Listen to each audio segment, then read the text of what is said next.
جد لين طالب منهار ويعترف بكل شيء، وكمان بيقولوا هو جوه القفص سامحني يا رب.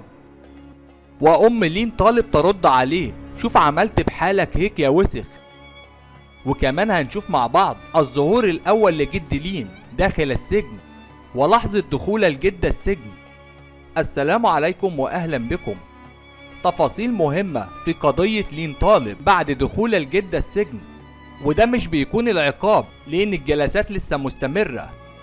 الجد أخد 45 يوم استمرار لإثبات أدلة جديدة، وهو الآن محتجز داخل السجن حتى يتم الاستماع إلى الشهود في الجلسة القادمة، وأيضا عمل تحاليل جديدة وفحوصات جديدة لتثبت الفاعل الحقيقي.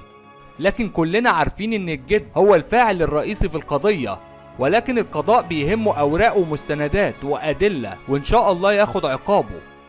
والجلسة الجاية هتكون يوم 15 في الشهر الجاري ليتم الاستماع إلى الشهود الجدد، وكمان عرض تقارير طبية جديدة والتحاليل اللي طلبتها القضية سميرندا نصار، اللي بالفعل مكملة في القضية، مش زي ما اتقال على مواقع التواصل الاجتماعي انسحاب القضية سميرندا نصار بسبب التهديدات، ولكن الحقيقة إنها متواجدة ومكملة في القضية لحد ما تثبت التهمة على الجد والأم واللي عملوه في لين طالب، اللي لازم ياخدوا عليه أكبر جزاء وأكبر عقاب.